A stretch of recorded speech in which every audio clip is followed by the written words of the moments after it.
Bismillahirrahmanirrahim. Assalamualaikum warahmatullahi wabarakatuh.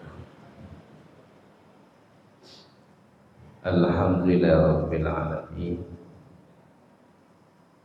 Wassalatu wassalamu ala nabiyyina Muhammadin wa ala alihi wa ashabihi ajma'in. Amma ba'd. Allahumma 'allimna ma jahilna wanfa'na bima 'allamtana wa zidna ilman nafi'an ya rabbal alamin. Ikhwani wa akhwati fillah, azanallahu wa iyyakum. Alhamdulillah pada malam hari ini kita bisa hadir di majelis ilmu. Mudah-mudahan Allah Subhanahu wa taala memberikan barakah ilmu yang bermanfaat. Kita lanjutkan pembahasan kitab Mukhtasar Minhajul Qasidin, masih membahas bab fi huquqil muslim wa rahibi wal jiwari wal maliki wa nahwi dzalik. Bab yang berkaitan dengan hak-hak seorang muslim dan juga hak kerabat, hak tetangga, hak pemimpin dan lain sebagainya, sampai pada perkataan muallif Ibnu Qudamah rahimahullahu ta'ala, di antara hak-hak yang harus ditunaikan kepada kaum muslimin, wa minha islahu dzatil bain. Di antara perkara atau hak yang ditunaikan adalah islahu dzatil bain, mendamaikan dua saudara muslim yang berselisih atau yang bertengkar. Maka ketika ada dua orang muslim berselisih atau bertengkar, maka kewajiban kita itu untuk mendamaikan. Jangan membiarkan sampai berlarut-larut, sampai lama. Maka ini yang dibenci oleh Nabi Muhammad SAW. Maka ketika ada seseorang yang mendamaikan dua orang yang berselisih, ini termasuk perbuatan yang mulia. Sampai-sampai Nabi Muhammad SAW di dalam sebuah hadis yang diriwayatkan oleh Abu Dawud di dalam sunannya, beliau Nabi Muhammad SAW bersabda, ala adullukum ala afdala min darajati sholati wasyami wassadaqah. Qalu bala ya Rasulullah.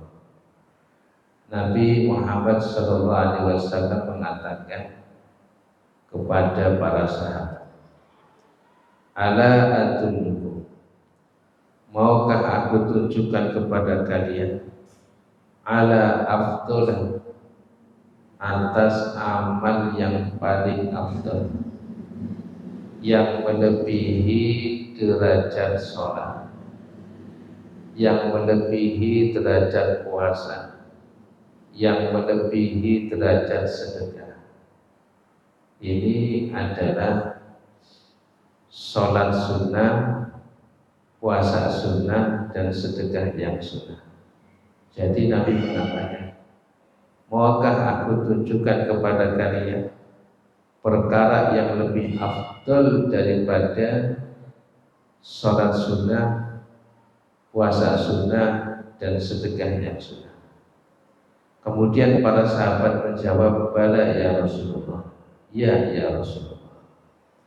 Qala, kemudian Nabi Muhammad sallallahu alaihi wasallam mengatakan, islahu dzatil bain, mendamaikan dua orang yang berselisih atau bertengkar.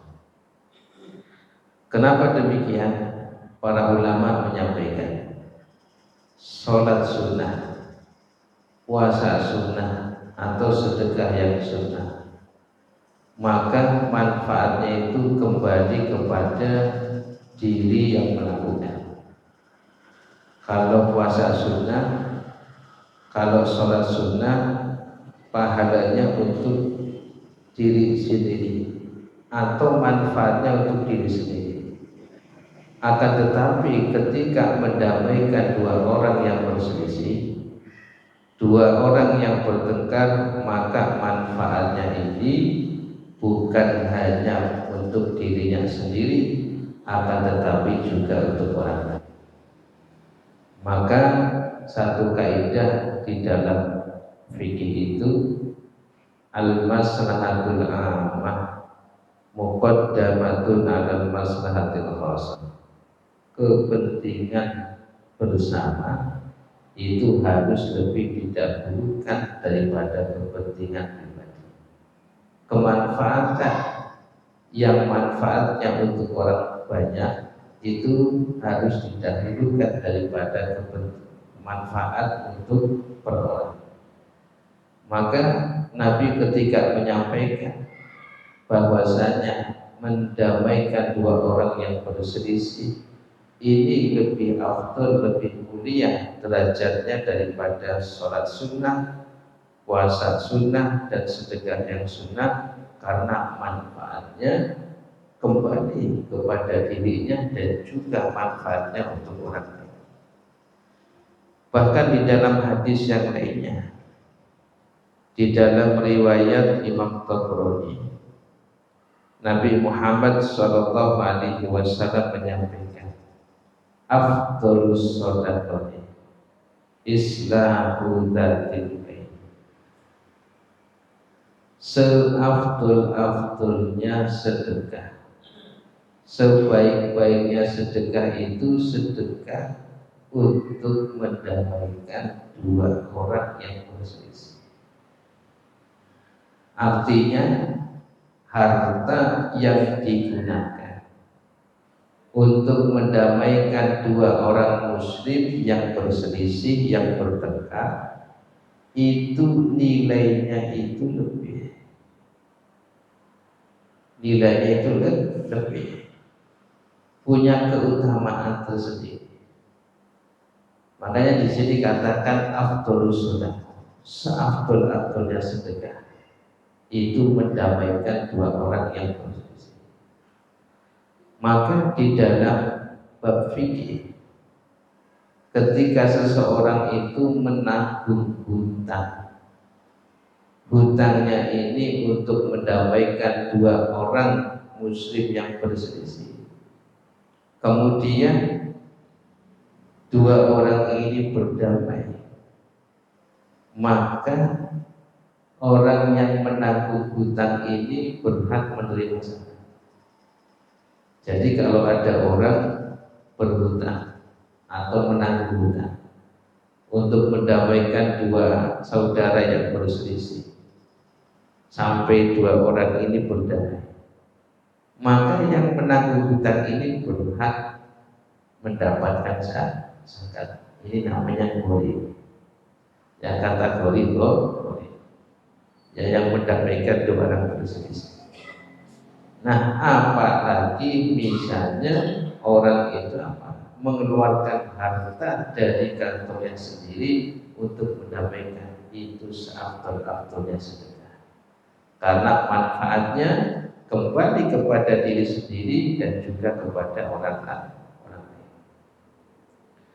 Kemudian kata Ibnu Qudamah rahimahullahu ta'ala, wasatru auratil muslim, dan menutup aib kaum muslimin. Satur itu artinya menutup. Auratil muslimin artinya aib kaum muslimin. Maka yang dimaksud oleh Ibnu Qudamah di sini adalah menutup aib-aib saudara muslim. Tentunya seseorang itu mempunyai aib. Maka haknya seorang muslim dari kita adalah apa? Kita menutup aib mereka. Maka Nabi Muhammad SAW menerangkan bahwasanya ketika seseorang itu bisa menutup aib saudaranya, maka Allah akan tutup aibnya di dunia dan di akhirat. Ini penting. Di dalam sebuah hadis yang diriwayatkan oleh Imam Muslim, Nabi Muhammad SAW menyebutkan, wa man satara musliman satarahullahu fid dunya wal akhirah. Barang siapa yang berusaha menutup aib saudaranya yang muslim, niscaya Allah akan tutup aibnya di dunia dan di akhirat. Ini janji Nabi Muhammad SAW. Baik itu aib di dalam fisiknya, baik aib di dalam perilakunya, baik aib di dalam keluarganya, itu ditutup. Nah, kecuali ada pengecualian. Yang pertama itu ketika untuk memberikan solusi. Nah, ketika ada seseorang menceritakan aib rumah tangganya misalnya, tapi dalam rangka untuk mencari apa solusi dari suatu masalah, maka boleh untuk mengungkapkan aibnya, untuk mencari solusi, tapi dengan catatan mengutarakan aibnya itu kepada orang yang dipercaya bisa menyembunyikan aib dan bisa memberikan solusi. Tapi kalau orang yang tidak bisa dipercaya dan tidak bisa memberikan solusi, jangan sebaliknya. Ini yang pertama, boleh menyebutkan aib saudara dalam rangka mencari solusi, dalam rangka untuk apa? Ya, mencari jalan keluar dari suatu permasalahan. Yang kedua, boleh menyebutkan aib saudara ketika di dalam persidangan dan dia itu menjadi saksi. Jadi ketika ada seseorang itu menjadi saksi, nah kemudian di persidangan itu ditanya oleh sang hakim, maka di situ boleh untuk apa? Menyebutkan aib saudara. Selain daripada itu tidak diperkenankan. Nah, apalagi kalau diviralkan jangan. Jadi hanya cuma untuk mencari solusi dari masalah saudara itu, kemudian yang kedua di hadapan hakim. Nah, maka di dalam riwayat yang lainnya, Nabi Muhammad SAW menyebutkan, wala tattabi'u awrati, dan janganlah kalian itu mencari-cari atau membeberkan aib. Yang namanya ghibah itu kan menceritakan. Kalau tatabu itu mencari-cari. Ini derajatnya lebih dosa. Kalau hibah itu aibnya itu sudah diketahui. Kalau tatabu aibnya belum diketahui malah mencari aib. Nah makanya kalau hibah ini aib saudaranya itu sudah diketahui, kemudian kita menceritakan itu hibah. Kalau tatabu aurat itu beda lagi, yaitu mencari aib saudaranya. Ketika aib saudaranya itu sudah diketahui, kemudian disampaikan kepada orang lain, ini lebih dahsyat. Maka kata Nabi, wala tattabi'u awratihim, janganlah kalian itu mencari-cari aib saudara kalian. Fa innahu man tatabba'a awrata akhihi, barang siapa yang mencari-cari aib saudaranya yang muslim, tatabba'allahu awratahu, maka Allah akan membeberkan aibnya. Kata Nabi, wala tattaba'u awratihi, jangan cari-cari aib saudara.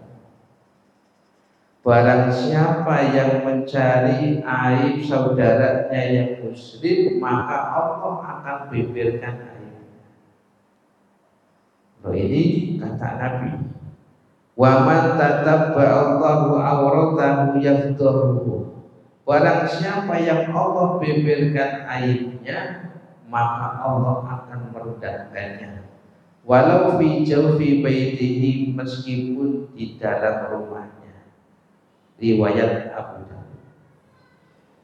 Maksudnya orang yang mencari-cari aib saudaranya, ketika aibnya itu sudah didapat, kemudian diceritakan kepada orang lain. Nah, ini hukumannya apa? Kata Nabi, Allah akan beberkan aibnya. Meskipun dirinya itu di rumah, tapi orang lain itu tahu aibnya. Nah, makanya di dalam yang peribahasa Arab itu mengatakan kama tadirududa, sebagaimana kamu berbuat, begitulah Allah akan membalas. Sebagaimana engkau itu membeberkan, mencari-cari aib saudaramu yang muslim, maka begitulah Allah akan membeberkan aib Anda kepada orang lain. Nah, ini makanya hati-hati. Kita itu punya dosa, kita itu punya mata, kita itu punya telinga, jangan mencari-cari aib saudara kita. Kalau kita tahu aibnya, kita tutup. Nah, ini adalah hak yang harus kita tunaikan. Kemudian Bapak Ibu yang mudah-mudahan dimuliakan oleh Allah Subhanahu wa Ta'ala, Ibnu Qudamah itu memberikan analogi yang bagus. Analogi bagaimana Allah saja menutup aib orang yang melakukan dosa. Kata Ibnu Qudamah demikian, annahu man ta'ammala satrallahi ta'ala 'ala al-usati fid dunya iktada bilutfi, barang siapa yang merenung bagaimana Allah Ta'ala itu menutup aib orang-orang yang bermaksiat, niscaya dia itu akan mengikuti kelembutan Allah Subhanahu wa Ta'ala. Coba, banyak orang berdosa tapi Allah tutup aibnya. Allah saja menutup aib orang yang bermaksiat. Allah saja itu menutup aib orang yang bermaksiat karena sifat lembutnya Allah, karena sifat rahmatnya Allah. Allah tutup aibnya. Kalau setiap orang bermaksiat kemudian Allah beberkan, apa namanya, banyak orang yang apa? Yang takut. Allah Subhanahu wa taala saja itu menutup aib orang yang bermaksiat. Sampai-sampai di dalam kasus perzinahan itu tidak bisa ditegakkan hukum had kecuali harus ada 4 orang saksi yang melihat dengan mata ya, kepalanya sendiri. Jadi ketika ada orang yang melaporkan kepada hakim si A ini telah berzina, ini kan tuduhan, ini tuduhan. Nah, maka karena Allah Subhanahu wa taala ingin menutup pintu untuk penyebaran aib, maka ketika Allah menetapkan hukuman bagi pezina harus ada 4 orang saksi yang adil yang melihat perbuatan tersebut. Maka analoginya demikian, Allah saja itu menutup orang-orang yang berbuat dosa dari dosanya, dan juga Allah Subhanahu wa taala menutup pintu penyebaran aib. Maka kita sebagai manusia, apalagi kaum muslimin, untuk apa? Menutup aib saudara. Nah, maka ketika seseorang itu berusaha menutup aib saudaranya, karena apa? Karena sifat kelembutannya, sifat rahmatnya kepada saudaranya, maka dia akan mendapatkan rahmat dari Allah kelak nanti di akhirat. Nah, ini yang disampaikan oleh Ibnu Qudamah rahimahullahu ta'ala.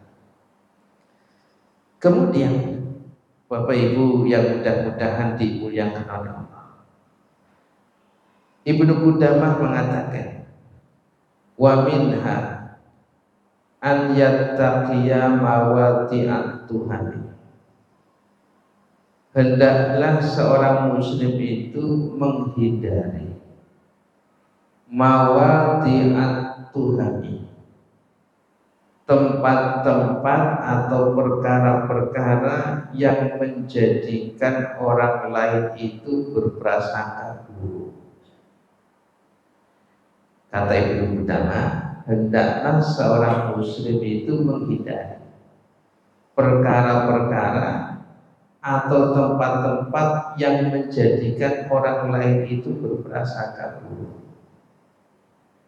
Nah, contoh misalnya, kalau memang maaf ada seorang yang baik, kemudian tiba-tiba dia itu berada di tempat yang tidak baik, yang misalnya tempat bar misalnya, itu kan mengundang orang itu berprasangka yang tidak baik, tidak baik. Atau misalnya seorang penuntut ilmu yang berpenampilan seperti penampilan orang-orang yang buta, pakaiannya, kemudian celananya, gaya rambutnya, itu kan mengundang omongan, prasangka yang tidak baik, itu harus dihindari.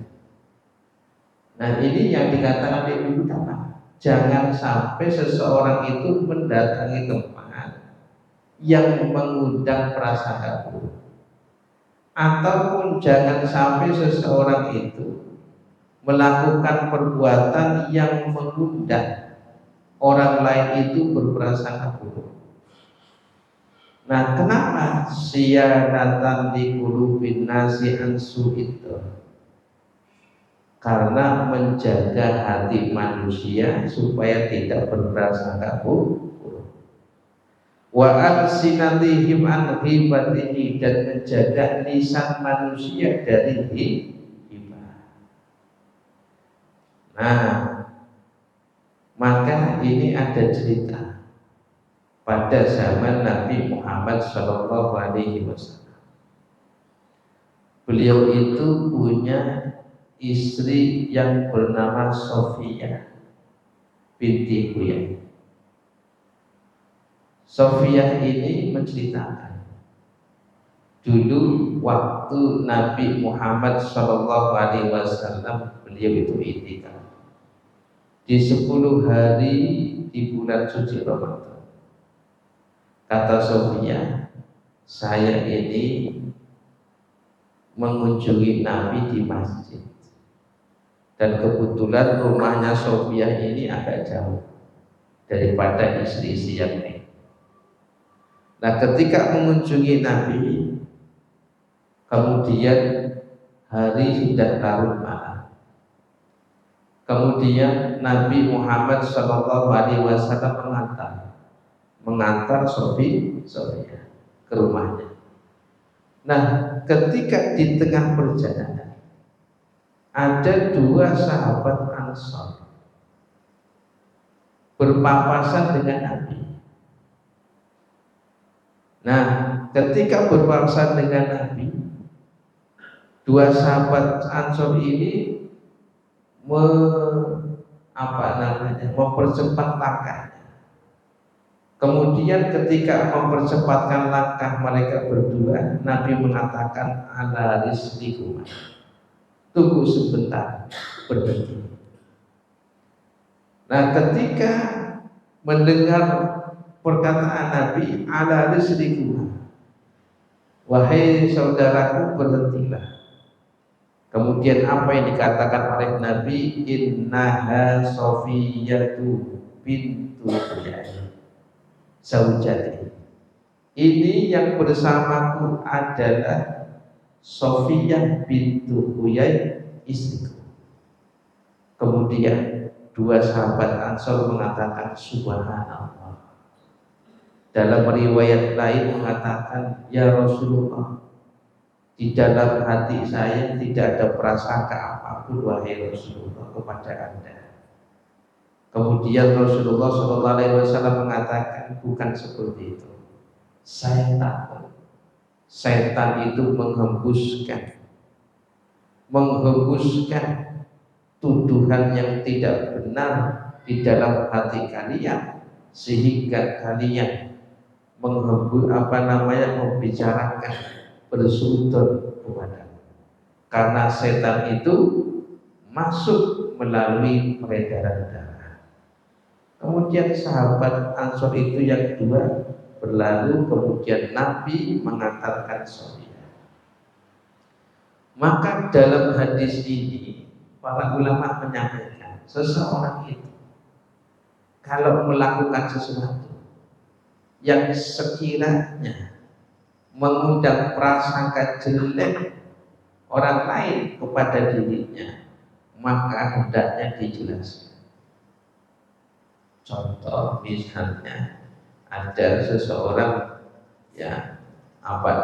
mengantarkan saudara perempuannya yang tidak pakai hijab misalnya, kemudian mengantarkan ada yang melihat. Nah, kemudian ini harus dijelaskan, ini adalah saudari perempuan saya dan kebetulan belum mengaji, maka dia minta tolong saya antarkan, maka saya antarkan, supaya tidak timbul suhu. Nah, maka para ulama menyampaikan, ketika seseorang itu melakukan sesuatu yang akan menimbulkan prasangka buruk, jelaskan. Dan juga ketika seseorang itu mendatangi tempat yang menjadikan seseorang itu akan berprasangka buruk, maka jelaskan. Nah, contoh misalnya ketika seseorang yang pergi ke pasar. Nah, ini kan kalau penuntut ilmu Ya, menuntut ilmu itu kalau kebanyakan di pasar itu termasuk perbuatan yang mana? Ya, yang mengurangi muruah. Ya, nanti dijelaskan. Tadi saya ke pasar, itu saya belanja. Nah, itu. Nah, jadi kalau misalnya ada sesuatu yang memang menjadikan orang itu menghibah kepada kita atau menjadikan orang itu berprasangka buruk kepada kita, jelaskan. Maka sahabat Umar bin Khattab itu pernah mengatakan, man aqama nafsahu maqaman tuhami fala yalumanna man asa'ah bihi tenang. Kata sahabat Umar, man aqama nafsahu maqaman tuhami fala yalumanna man asa'ah bihi tenang. Barang siapa seseorang itu mendatangi tempat yang menjadikan orang itu berprasangka buruk atau melakukan sesuatu yang menjadikan orang itu berprasangka buruk, maka jangan sampai dia mencela kalau memang ada orang berprasangka buruk. Nah, maka misalnya ada dosen yang orang alim, orang penuntut ilmu, pakainya pokean. Nah, pokean nggak pokean? Pakai katok, pakai singlet, kemudian duduk depan rumah, kemudian apa? Udut misalnya. Nah, itu kan menjadikan orang itu kok gitu ya kan? Nah, ini jangan, kalau memang ada orang berprasangka buruk ya wajar. Kenapa ya kelakuannya demikian? Nah, makanya kata sahabat Umar, barang siapa yang menempatkan dirinya di tempat yang memang mengundang suudzon, kemudian jangan sampai dia itu mencela kalau memang ada orang yang bersuudzon. Dianya aja melakukan perkara yang mengundang suudzon. Nah, ini jadi kata Ibnu Qudamah, an yattaqiya mawadi Tuhan, hindari perkara atau tempat yang mengundang orang itu berprasangka buruk. Kenapa? Supaya untuk bisa menjaga hati orang dari berprasangka buruk atau menjaga lisan orang dari menggibahi. Kalau orang berprasangka buruk kepada kita, itu bikin dosa. Apalagi kalau sampai menjadikan orang itu menggibahi. Nah, kemudian berikutnya, wa minha an yasfa'a li kulli man lahu hajatun minal muslim. Kata Ibnu Qudamah, hendaklah seseorang itu menjadi wasilah likul liman lahu hajatun, bagi setiap orang yang punya hajat, minal muslimina, dari kaum muslimin, ilaman lahu ikdahu mansilatun, kepada orang yang punya kedudukan, wayas'a, dan hendaklah dia itu berusaha fi qadha'i hawaijihim, untuk memenuhi kebutuhan mereka. Artinya menjadi wasilah kebaikan untuk orang lain, menjadi wasilah di dalam membantu orang lain. Contoh misalnya, ada seseorang itu butuh atau membutuhkan bantuan di dalam masalah harta misalnya. Kemudian kita tidak bisa membantu dalam urusan harta. Kita hanya mengantarkan kepada seseorang yang punya harta, maka kita antarkan orang itu sehingga orang itu bisa mendapatkan kebutuhan. Itu namanya menjadi wasilah kebaikan orang lain. Atau misalnya ketika ada seseorang itu membutuhkan bantuan dan kita tidak bisa membantu, akan tetapi si A ini punya kedudukan yang bisa menolong atau bisa membantu, kemudian kita antarkan ke sana supaya apa? Supaya si orang yang butuh bantuan itu bisa mendapatkan bantuan kepada orang yang punya kedudukan. Nah, ini namanya menjadi wasilah untuk apa? Untuk kebaikan, untuk membantu orang. Makanya ini ada cerita. Aisyah ini punya budak perempuan namanya Barirah. Barirah ini punya suami sama-sama budak. Jadi Barirah dan suaminya ini sama-sama budak menikah. Nah, ketika setelah menikah, Barirah ini apa? Dimerdekakan oleh Siti Aisyah. Sedangkan suaminya itu tidak.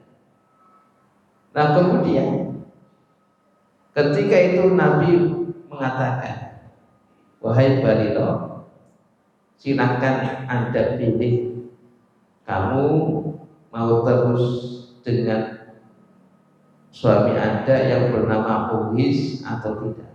Kemudian Barirah mengatakan, saya pilih untuk diceraikan. Akhirnya kalau merdeka istri, merdeka suaminya ini apa budak, maka boleh memilih antara meneruskan hubungan pernikahan dengan apa, meminta diceraikan, karena statusnya itu beda. Nah, Barirah itu memilih apa? Berpisah dengan Mughis suaminya. Oh, diceritakan karena dipisahkan dengan istrinya yang bernama Barirah, suaminya nangis. Nangis, yang budak ini nangis. Sampai diceritakan oleh Ibnu Abbas, setiap Barirah itu pergi itu diikuti oleh siapa? Mantan suaminya, sambil nangis, Pak. Sambil nangis. Karena Nabi itu tidak tega melihat Mughis setiap Barirah itu pergi itu dia apa? Diikuti, Pak, sambil menangis. Kemudian Nabi Muhammad SAW memanggil siapa? Barirah. Wahai Barirah, sekiranya engkau balik lagi kepada suami kamu yang bernama Mughis, itu lebih baik. Kemudian Barirah mengatakan, wahai Rasulullah, ini perintah Anda atau bagaimana?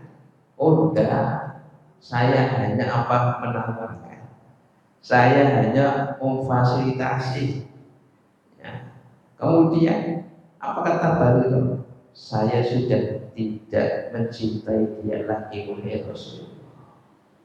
Padahal suaminya itu masih cinta. Saking cintanya bahwa setiap Barirah pergi itu diikuti sambil nangis. Nah, dalam hadis ini Nabi ini ingin menjadi wasilah untuk supaya Barirah itu balik lagi kepada suaminya yang bernama Mughis. Ini diperbolehkan menjadi wasilah kebaikan, sehingga sehingga kebutuhan saudaranya itu bisa terpenuhi, meskipun kita itu tidak bisa membantu, tetapi kita bisa mengarahkan kepada orang yang bisa membantu.